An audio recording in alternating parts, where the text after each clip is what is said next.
Thank you, Mr. Chair. Mr. Chair, honourable members of the subcommittee and distinguished members of the European Parliament, allow me first to thank you for inviting me to address you.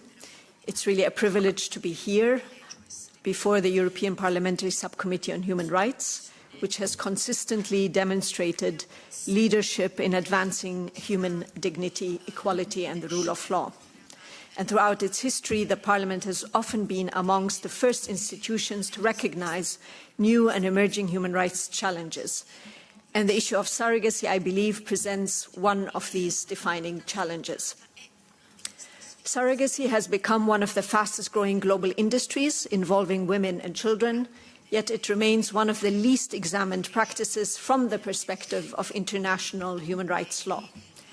In 2023 alone, the global surrogacy market was valued at almost $15 billion, and it is projected to grow from $27.9 billion in 2025 to $201.8 billion in 2034.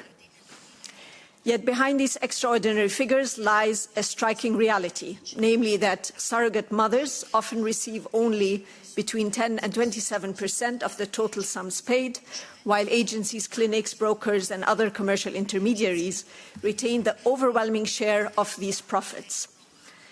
And markets are extraordinarily efficient at responding to demand.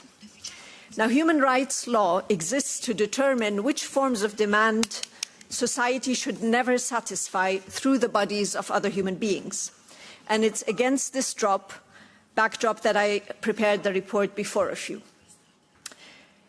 I wish to specify that in preparing this thematic report, which I presented to the General Assembly, I received 120 written submissions. I consulted 78 experts, including surrogate mothers, surrogate children, commissioning individuals, medical professionals, fertility specialists, surrogacy agencies, academics, UN entities and civil society organizations. I examined legislation, jurisprudence and scientific evidence from every region of the world. I want to make it clear that my objective was not to contribute to an ideological or moralistic debate, nor was it to pass judgment on individuals who participate in surrogacy arrangements. It was to answer what I consider to be a fundamental legal question. And that is surrogacy, as it is practiced today, compatible with states' obligation under international human rights law towards women and children? That question has never been examined comprehensively by the special procedures of the Human Rights Council. This report therefore seeks to fill that important gap in international human rights frameworks, because it looks at the human rights of those affected comprehensively, women and children. And here I think it's important to be clear from the outset about what this report is and about what it is not. This report does not question the legitimacy of the desire to become a parent, for example, nor does it question the diversity of families, nor does it minimize the profound suffering that infertility and involuntary childlessness may cause. Those experiences deserve compassion, understanding and appropriate medical and social support. This report, however, asks a different question. It asks whether international human rights law places limit on the means by which parenthood can be achieved and whether a child can be commissioned using the reproductive capacity of a woman or girl and her body at all costs. That distinction is fundamental. Much of the public discussion surrounding surrogacy begins with the assumption that those who commission children through surrogacy arrangements do so because they simply wish to create families. Now, many undoubtedly do so. However, as independent human rights experts, we cannot base our conclusions on mere assumptions, and we simply do not possess today reliable evidence or information demonstrating why people commission children through surrogacy. Some indeed may do so because they want children. Some may do so because of infertility. Others may wish to avoid pregnancy or have different motivations altogether. And we have also some evidence that children are being commissioned in order to donate their organs, also for sexual abuse and onward trafficking in human beings and their exploitation. So what I'm trying to get at is that the evidence that we do have today points that motivations are diverse, and in many instances also they may be unknown. And human rights law cannot evaluate a practice on the basis of presumed intentions. It must evaluate the practice itself. It must examine the relationship that the practice creates, the inequalities upon which it depends, the risks that it generates, and the consequences it has for the rights of those affected. And this is precisely what this report does, because one of the central conclusions of the report is that surrogacy cannot be understood simply as another form of assisted reproductive technology. Its defining characteristic is not conception, it's contractual programming of the separation of the child from the woman or girl who has carried and given birth to that child. And that feature distinguishes surrogacy fundamentally from every other form of assisted reproduction. And for many years, discussion about surrogacy paid remarkably little attention to the relationship between the woman or girl carrying the pregnancy and the child developing within her. Today, this is no longer tenable. Scientific evidence has profoundly deepened our understanding of pregnancy. Pregnancy is not merely a biological process through which a child develops independently of the woman carrying him or her. It's a continuous biological, hormonal, immunological, neurological, and psychological relationship between mother and child. And through it, the mother's body undergoes profound psychological, neurological changes in preparation for birth and caregiving. And the child also develops a very strong and deep bond with the mother.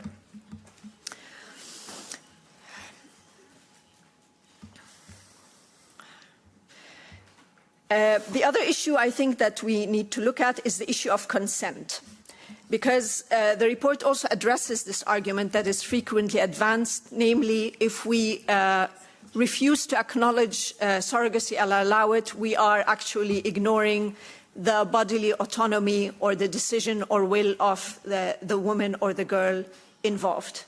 Now, of course, consent is an essential principle of international human rights law.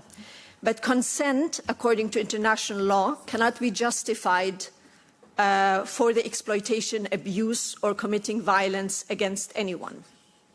And so here we have to ask ourselves a question with regards to surrogacy. Who exercises power, with what end, who bears the physical and psychological harms and risks, who is making an economic profit of the exploitation and abuse of women and girls and the children born through surrogacy, who can genuinely refuse any violence that occurs through surrogacy, and what agency and bodily autonomy is lost. If consent could be used to justify every single practice, then we would allow consent to be used in order to justify trafficking in persons, exploitative labor, debt bondage, or the sale of children. However, all these which I've just mentioned remain prohibited because consent is invalid and does not matter in these circumstances. Now, surrogacy amplifies the inequalities between the surrogate mothers and the commissioning individuals, and also enables reproductive markets to operate across profound differences in wealth, legal protection, and opportunity, and that fuels human trafficking. I think these are issues that are profoundly relevant to the European Union, and I want to therefore come to my final remark about the solutions that I propose in my report, namely the abolitionist human rights model. It's important to understand what that means. An abolitionist approach is not synonymous with a simple ban, as many have also understood from reading the report. It's not directed against women who have acted as surrogates. It's not directed against children born through surrogacy. On the contrary, it begins by recognizing both surrogate mothers and children as rights holders whose dignity and rights must be fully protected. Women who have acted as surrogates should never be criminalized. Many have entered these arrangements in circumstances of poverty, financial hardship. Similarly, children born through surrogacy must never suffer discrimination. abortion because of the circumstances of their birth, not to mention that they never consented to being born this way to begin with. So their legal identity, nationality, family relations, and all rights guaranteed under international human rights law must be fully protected. The abolitionist model seeks to criminalize the commissioning of surrogate children and also aiding, abetting, and participating in surrogacy arrangements in order to address the demand for surrogacy. And we must also start raising awareness about the many pitfalls and problems associated with surrogacy in wider society, and also impact the way the media speaks to these issues. I know I'm over time, so I will stop here. Thank you very much, Mr. Chair. Si peu, Madame. That is perfect. You only spoke 30 seconds longer than the time you were assigned. We're used to people going much longer. In any case, everyone will have the possibility to take the floor. We'll begin with Isabel, because she's the EPP rapporteur, but also because she's in a hurry. I'm happy that she will have the opportunity to speak, because it's important for everyone to have this opportunity. Isabel? Yes, thank you, Chair. And thank you very much for these explanations.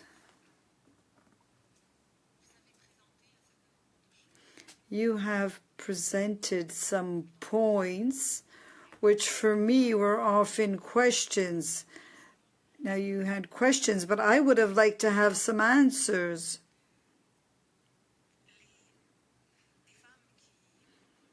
When you speak of women who have children in this way, you speak of different situations, but do you have any figures? Do you have the data? Could you explain, when you speak of presumed intentions, what conclusions did you draw? After asking all these questions, I would like to have some answers, some conclusions. Now, I'll stay a bit longer.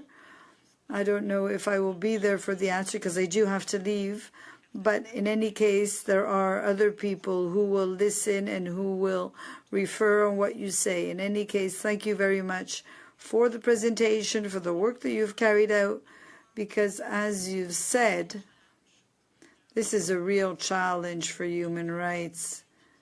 It's very important to study this topic. So thank you for the work that you're carrying out. It's essential because we need to have this information. Thank you. Thank you, Isabel.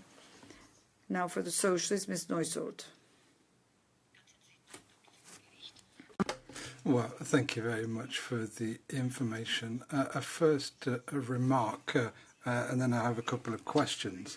Firstly, the remark, you've said you said that there is no right to have children. There is no right to have a children, and that there is no way that you can. They can say that this, and I quite difficult that can be for people, and obviously. I know how difficult this can be, and I'm a mother of 2 children, but it's obviously it would be difficult for society. There is no right to have children, but there is a right of children to have their parents, and so we need to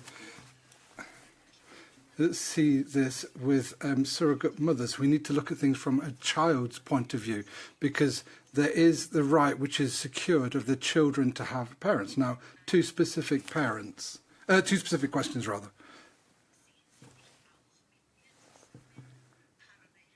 Do you not see parallels with prostitution and between prostitution and surrogacy? Prostitution and surrogacy and trafficking as well, or in organ trafficking as well. There's obviously some clear parallels. There's some external service providers. You said that everyone is. You said that there are some people who are volunteers, but there is obviously a demand which exists in society. That here in the European Parliament we have very clear positions on prostitution. Prostitution is violence, and people cannot be involved in it voluntarily. We also have a very clear position on organ trafficking, because it's something which is not wanted from societal point of view. So we see this. So I think can we not see some clear parallels from this? And how would you see that? Or do you not see those clear parallels? And the final question. I'm on the Gender Equality Committee as well. How does surrogacy have an impact on gender equality? Does this have an impact in a broader manner? Thank you very much. Merci, Madame Neusel. Je rappelle. Yes, thank you, Ms. Neusler. I'd like to remind you, for those who are not always here, you have maximum 2 minutes. I didn't want to interrupt you before the end, but it's 2 minutes. Miss de la Pisa, for the next group, BFE. Yes, thank you. Thank you for being here, Ms. Alsalem. Very often,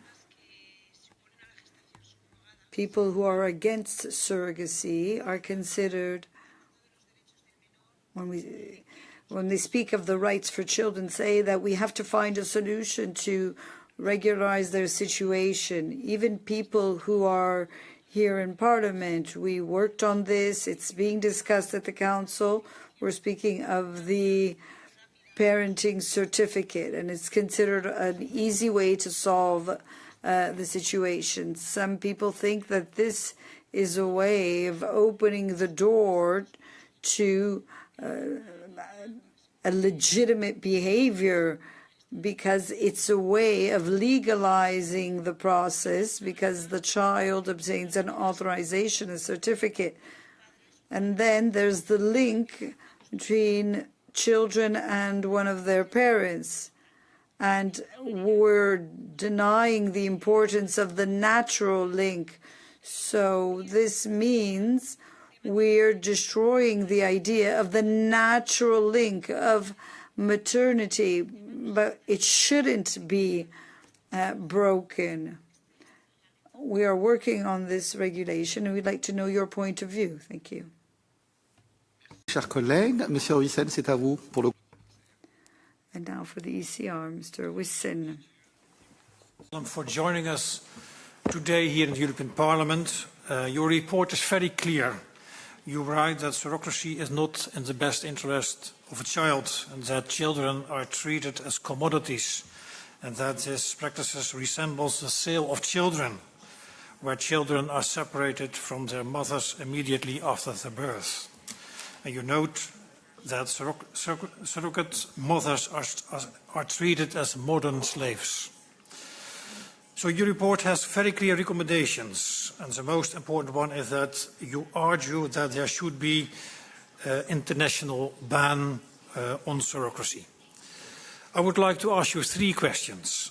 My first question. One of the arguments in favor of regulating surrogacy is that altruistic surrogacy should be regulated, that there is no harm in altruistic surrogacy as a surrogate mother is not paid or coerced in any way. Could you perhaps elaborate on the scale of commercial versus altruistic surrogacy in terms of numbers, for example? And why do you argue in favor of a ban for all kinds of surrogacy arrangements? That's my first question. So my second question, you have done extensive research into the international surrogacy business. Many people argue that this is an act of love, but I see no love in separating a newborn baby from its mother.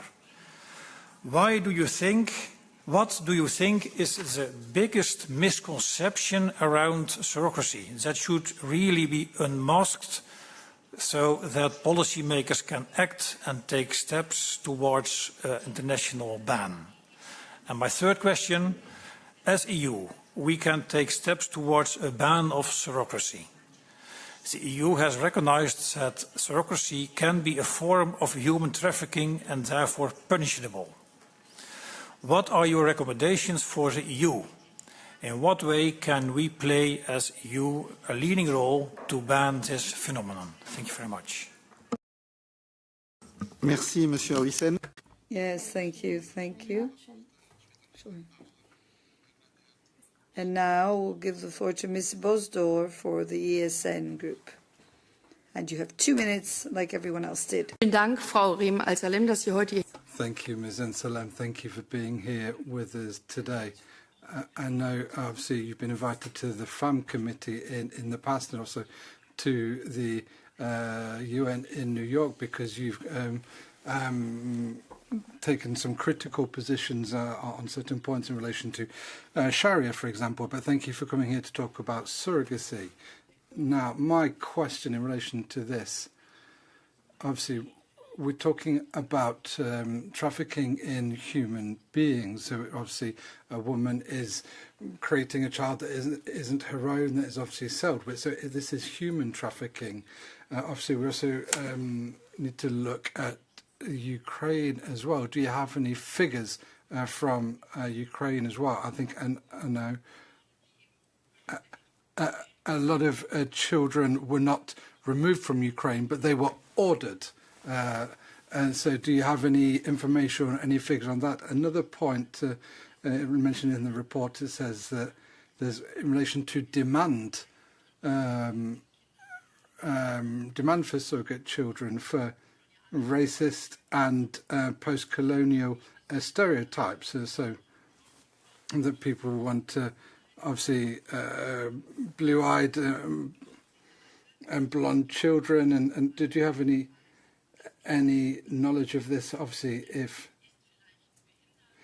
for example, if the child is born with a disability or the wrong skin colour, do you have any information about what happens to these children? Thank you very much. Merci, cher. Thank you, colleague. We have now gone round the different coordinators, but there are two additional requests, which I'm going to accept. You have the floor for 1.5 minutes, a little bit less than the coordinators. Yes, I am a coordinator of the FEM committee, and I'm delighted that the DOA committee has invited Ms. Alsalem because in FEM we didn't manage to arrange this hearing, so thank you very much for this initiative. You explained very well the extent to which surrogacy is really a business in which women lose out, because as you mentioned, only around 20% of sums are received by the actual mother, and so here we don't have an ethical distribution because, of course, other people are prospering around this, service providers who are, of course, paid. I think the difficulty here, and on that, I'd like to welcome what my colleague said about drawing a parallel between surrogacy and prostitution.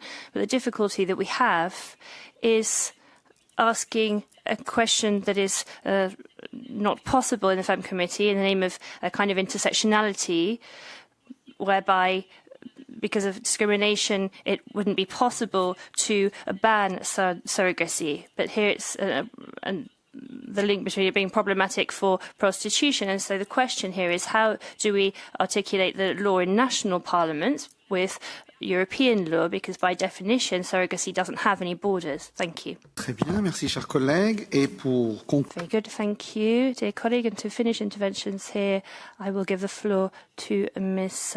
Ivanovici for another 1.5 minutes. Mulțumesc.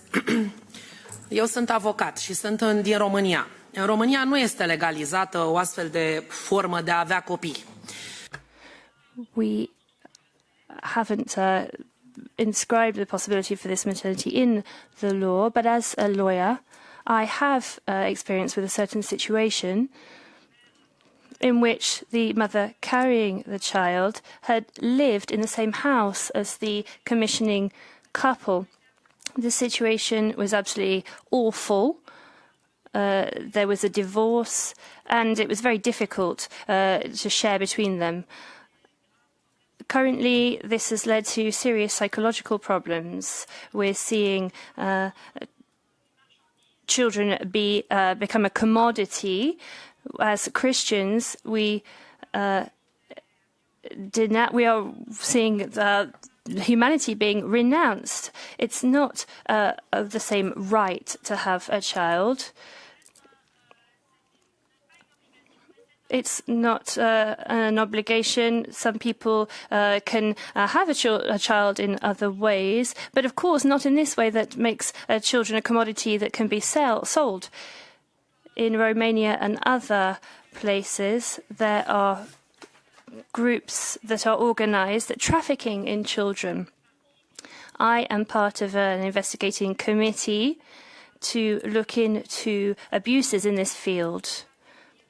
There are thousands of euros that are being offered to the mother carrying the child, so we need to do something about this. Merci. Thank you, Mr. Rapporteur. 5 minutes. Thank you very much for all these very important questions, and I regret that we don't have enough time to really delve into the details, because as I think we all recognize, it's a complex issue. It raises profoundly complex and fundamental issues, and really they should be unpacked with more time. I want to perhaps get to the first question, if I understood it correctly, about the issue of data that we have. I think this is actually one of the problems that I also allude to in my report, that a lot of what happens in surrogacy happens under the radar. We don't have the data, actually. Most of the data we don't have. The information that gets to us is really the tip of the iceberg.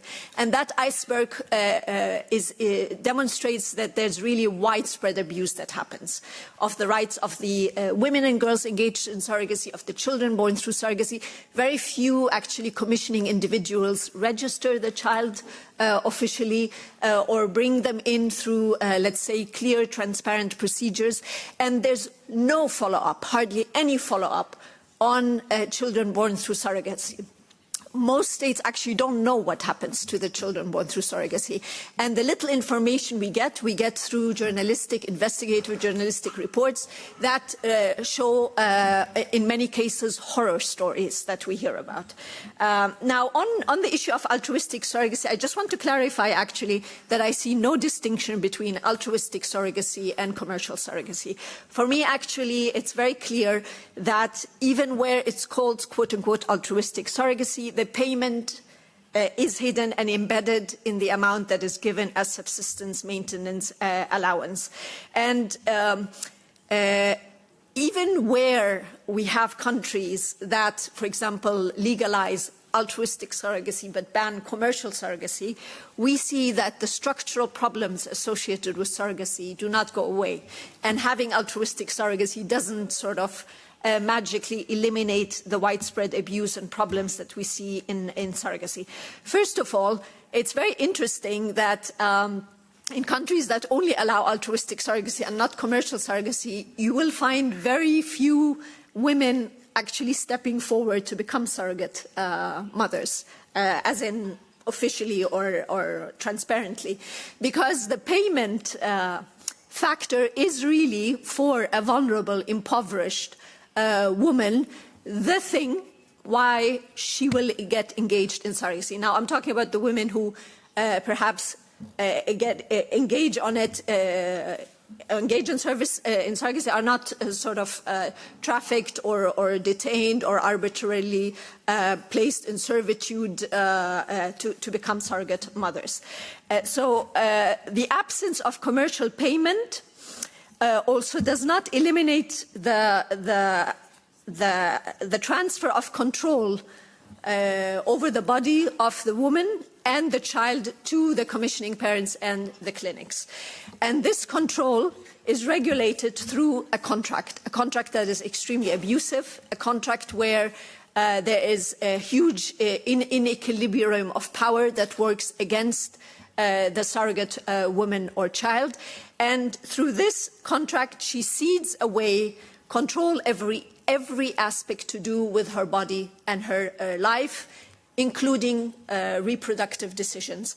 This contract controls what she eats, who she has sex with, how many times she has sex, how she delivers the child. She has to agree to the decision of the commissioning parents regarding the child at any moment through the pregnancy until the very end, even after the delivery. So the commissioning parents may ask for the child to be aborted at any moment for no reason whatsoever, no valid reasons. The child might be abandoned. If she wants to retain the child, she cannot. She will be sued, she will be harassed, she will be threatened. So all these elements show you that actually no real consent can happen in such circumstances. And then the few minutes I have remaining, I just want to say that international law does not give a right to form a family at all costs using any kind of approaches.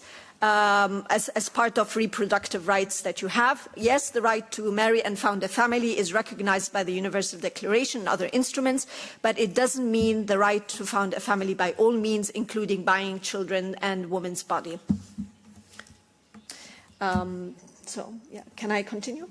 Okay. I very much agree that there are very strong parallels between surrogacy and prostitution. In fact, I saw this parallel myself when I did the inquiry into this issue, because you have the same actors involved. You have in both prostitution and surrogacy the commissioning or the paying entity. So either the person or entity that pays for sex, or in surrogacy that commissions, buys basically a child. And then you have the victims, which are also the same, which is in prostitution, the prostituted woman or girl, and in surrogacy you have the surrogate mother, so the woman or girl that is exploited in surrogacy.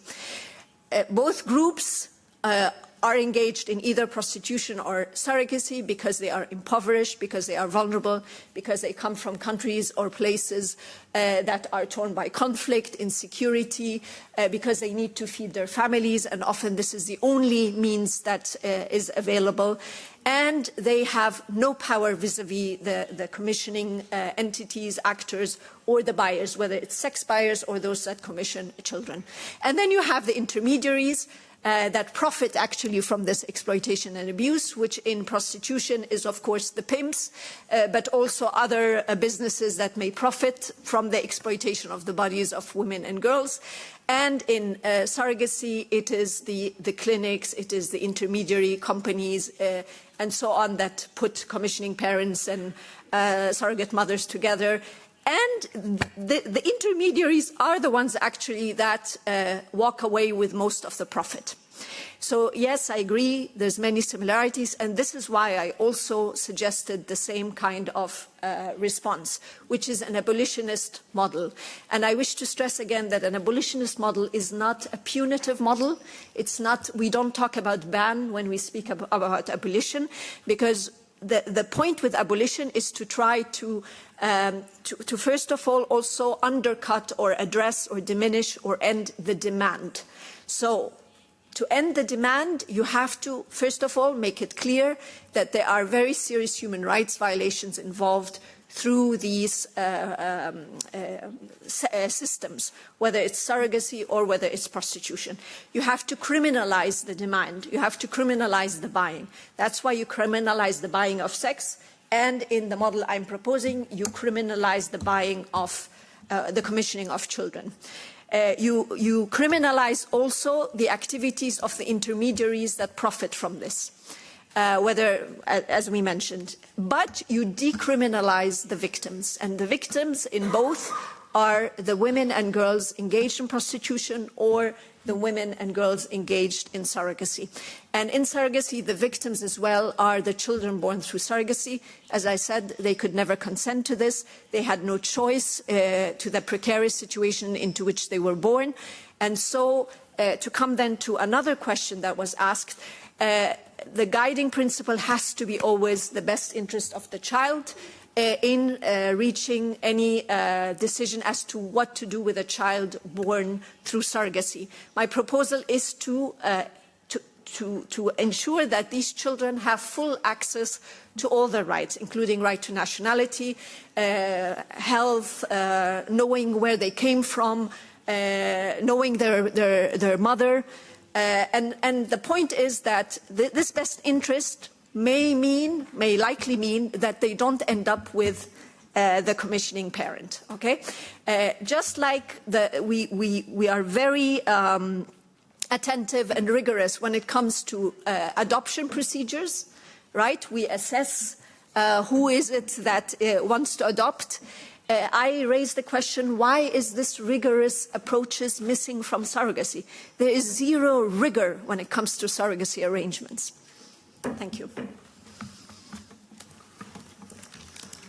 Bien.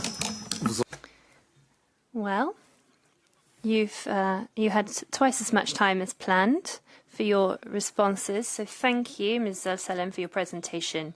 As I said, the European Parliament has always reflected the diversity of political and social views across Europe, and despite our national and political differences, we have our ability to debate or even disagree with respect for others, and this testifies to the sustainability and the longevity of European Parliament and the strength of our democracy.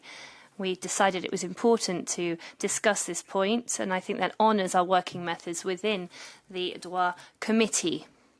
So there we are, a short break, and we will return with the next panel.